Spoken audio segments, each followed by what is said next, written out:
കൊല്ലം മുഖത്തലയിലെ തീപിടുത്തത്തിൽ മധ്യവയസ്കൻ വെന്തു മരിച്ചു. കാവനാട് ചന്ദ്രികാ ഭവനിൽ ദയാനിധിയാണ് മരിച്ചത്. കൊട്ടിയം പോലീസ് സ്ഥലത്തെത്തി തുടർ നടപടികൾ സ്വീകരിച്ചു.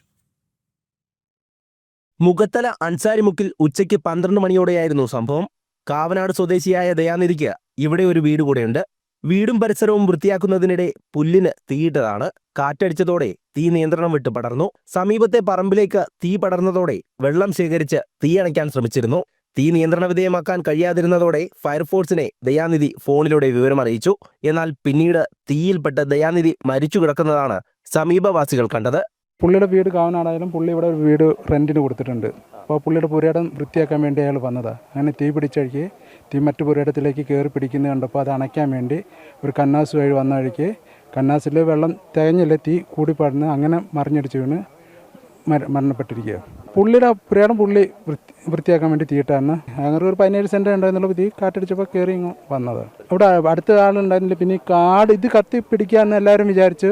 പിന്നെ അപ്പുറത്തെ ഒരു മരണം നടന്നിരുന്നു. അവിടെ നിന്ന് ഒരു പെങ്കൊച്ച് വന്നപ്പോൾ പുള്ളി വീണ് കിടക്കുന്നത് കണ്ട് പിന്നെ ആ പെങ്കൊച്ച് വിളിച്ച് പറഞ്ഞനുസരിച്ച് നാട്ടുകാരെല്ലാം കൂടി തീ അണച്ച് അപ്പോഴേക്കും ഫയർഫോഴ്സ് വന്ന് പുള്ളി എന്നെ ഫയർഫോഴ്സിൽ അറിയിച്ചു. ഫയർഫോഴ്സ് വന്ന് വിളിച്ചു നോക്കുമ്പോൾ ഫോൺ സ്വിച്ച് ഓഫാണ്. അപ്പോൾ ഫയർഫോഴ്സ് ഞങ്ങളെല്ലാം വഴക്ക് പറഞ്ഞ് എന്തിനാ ഫോൺ സ്വിച്ച് ഓഫ് ആക്കി വെച്ചത്. അപ്പോഴാണ് പിന്നെ ഫയർഫോഴ്സിന് അറിയുന്ന പുള്ളി എന്നെ വിളിച്ച് അറിയിച്ചത്. അദ്ദേഹത്തിന് ഒരു വീടും വസ്തു കൂടെ ഉണ്ട്.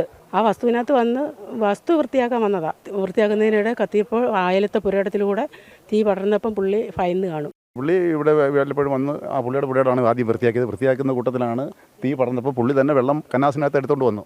പുള്ളി ഒഴിക്കുന്ന വഴിക്ക് സ്വാഭാവികമായിട്ട് മറിഞ്ഞു വീണതാകാം, അല്ലെങ്കിൽ പുകയടിച്ചപ്പോൾ മറിഞ്ഞു വീണതാകാം, അല്ലെങ്കിൽ പിന്നെ പുള്ളിക്ക് 2 ബൈപ്പാസ് കഴിഞ്ഞ കക്ഷിയാണ്. അന്നേരം അതിൽ പേടിച്ചതോ ഭയന്നോ ഒക്കെയാവും, എന്തായാലും വീണ് കഴിഞ്ഞാണ് കത്തുന്നത്. ഫയർഫോഴ്സ് എത്തി പ്രദേശത്തെ തീ മുഴുവൻ അണച്ചു. കൊട്ടിയം പോലീസും സ്ഥലത്തെത്തി. കത്തിക്കരിഞ്ഞ നിലയിലായിരുന്നു ദയാനിധിയുടെ മൃതദേഹം. അമിതമായി പുക ശ്വസിച്ചതോ തീയിൽ വീണതോ ആകാം മരണകാരണമെന്നതാണ് പോലീസ് നിഗമനം. മൃതദേഹം ഇൻക്വസ്റ്റ് നടപടികൾക്ക് ശേഷം കൊല്ലം ജില്ലാ ആശുപത്രി മോർച്ചറിയിലേക്ക് മാറ്റി. ജനം, കൊല്ലം.